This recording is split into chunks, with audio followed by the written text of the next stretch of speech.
Well, there'll be no shortage of opinion or controversy in relation to our topic for week one: why study religion? Raises the question what we mean by study religion. Does study religion mean instruction in the doctrines, the beliefs, the practices of a given religion? Or is it about the objective study of religions in general, a social science approach perhaps, drawing on sociology and anthropology, linguistics, philosophy, theology? It's not always clear what we mean by study religion. Does it involve instructing students so that they become good adherents of some given tradition, or just equipping them with the knowledge and understanding and the critical thinking skills to be able to gain insight and make their own decisions in relation to the practice or the non-practice of religion?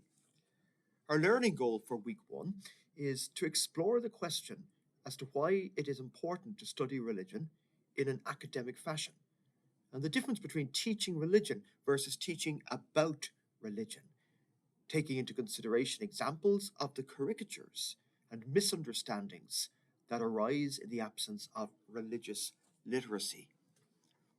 Of course, one might disagree with the idea that it's important to study religion, and making a good argument for that will be definitely rewarded in this week's discussion post, as will always be the case.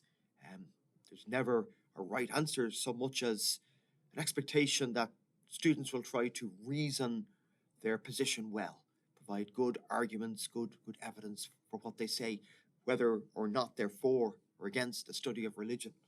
Primarily in public institutions, I don't think the question is so controversial in the case of a Catholic school or a Jewish school, a Baptist university, so much as in the context of publicly funded education. Is the study of religion appropriate there? So part of it is the question, is it about instruction in a religion or about religion? But even then, even if it's about religion, which religions? It's virtually impossible to cover all of the religions on the face of the planet and do them any justice at all. So decisions would be made as to which religions are included in the study of religions, even in a social sciences objective phenomenological sense, not encouraging people to adopt a given religion.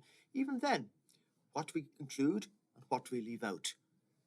Should it be a matter of including the religions that are practiced among a local demographic population?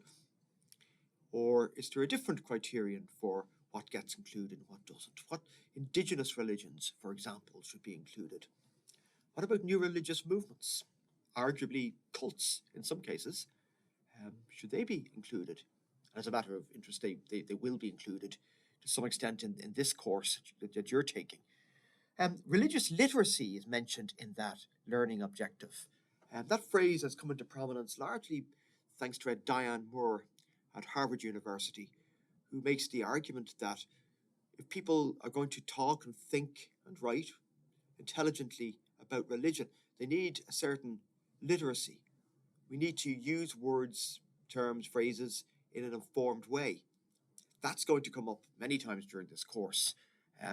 Terms can be used in vastly differing ways, and when that happens, debate and conversation can be rendered very frustrating.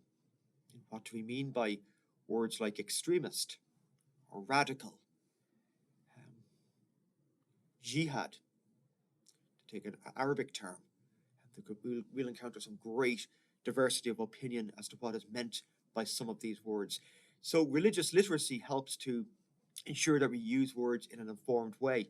One quick case in point, we'll talk next week about the term cult, C-U-L-T, cult, as a characteristic of religions. Religions, we will say, include creed, code, cult, canon, and community. Well, cult can invoke the idea of a destructive, manipulative,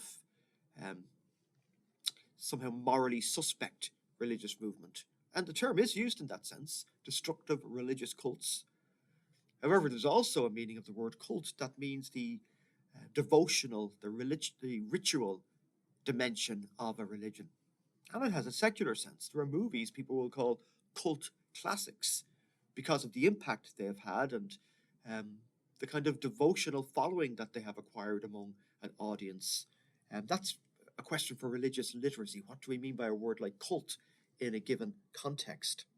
So today, in this opening week, you'll be asked to read an article by Mark Wallace, Why Study Religion?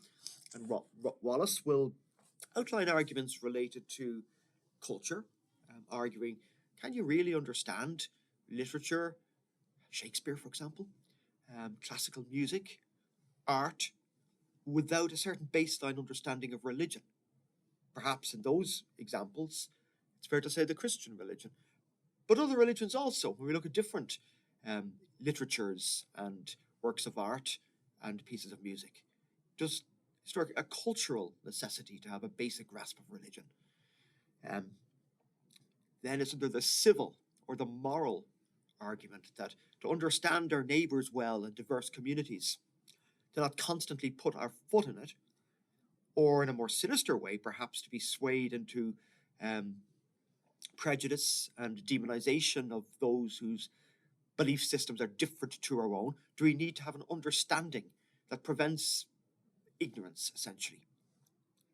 Then again, is there a danger in assuming that ill will towards people of faith, people of various religions, is always a product of ignorance, with innuendo that educated people who know what they're talking about are less likely to be hostile towards people of other religious perspectives? Is there a classism in that? We educated people, we're sophisticated and tolerant and we understand the other, whereas our less educated neighbours, they're the ones who are more prone to prejudice and stereotypes and ignorance. Are there not people who are highly educated, who've had every opportunity to understand the other, but they choose to be hostile? And equally well, some of the most congenial, wonderful people who just haven't had great opportunities to be educated about religions, and yet by their very nature and their disposition are the last people who would be prejudiced or hostile in relation to their neighbours on grounds of religion. This week, as every week, there'll be a discussion post about reasons for and against the study of religion.